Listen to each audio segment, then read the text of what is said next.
sa 119 verse 73 until 80. Sabi po ng Panginoon, ginawa ako at inanyon ako ng iyong mga kamay. Binigyan mo ako ng unawa upang matutuhan ko ang iyong mga utos. Silang nangatatakot sa iyo ay makakita ako at matutuwa sapagkat ako'y umaasa sa iyong salita. Dalastas ko, Panginoon, na ang mga kahatulan mo ay matuwid. Sa pagtatapat iyong ako'y tinalamhati. Isinasamo ko sa iyo ang maging kaaliwan ko ang iyong kagandahang loob ayon sa iyong salita sa iyong lingkod. Dumating nawa sa akin ang iyong malumanay na kaawaan upang ako'y mabuhay sapagkat kautusan mo ay aking kaaliwan. Mahiyaang palalo sapagkat dinaig nila ako ng walang kadahilanan, ngunit ako'y mabubuhay sa iyong mga tuntunin. Bumalik nawa sa akin yaong nangatakot sa iyo at silang nangangilala ng iyong mga patotoo. Maging sakdal nawa ang aking puso sa iyong mga palatuntunin upang huwag akong mapahiya. Purihin po ang salita ng Panginoon, manalangin po tayo.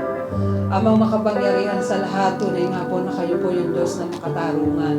Kayo po yung Diyos na patuloy po na nagmamahal, na Diyos ni Abraham, ni Isaac at ni Jacob po, Panginoon. Salamat po, Ama, dahil hindi po kayo nagbabago sa lahat ng inyong pangako.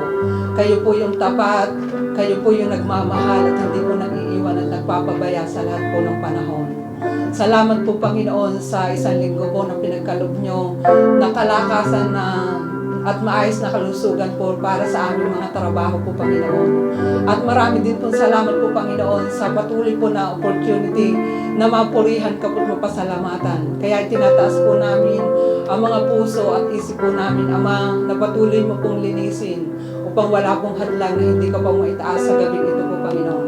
Alam po namin, Ama, na hindi ka tumitingin sa bilang dahil sa kalagitnaan ka po namin, Ama, na kumikilos sa gabing ito po, Panginoon. Dalangin po namin, Ama, na ang banal mo pong Espiritu at presensya ang patuloy na kumilos sa lugar na ito po, Panginoon.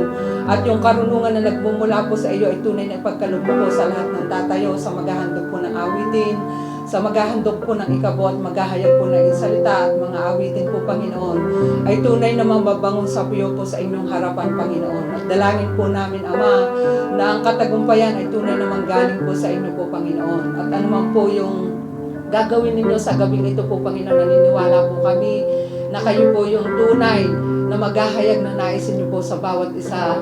At tunay na kayo po yung magtuturo, mangunguna, at tunay na magbabago po at sasako po sa aming mga buhay. Kaya po pinagkakatiwala po namin ito po, Panginoon, na may pananampalataya, pagsamba, pagsamo, at lahat ng parangal sa iyong pangalan. In Jesus' name, Amen.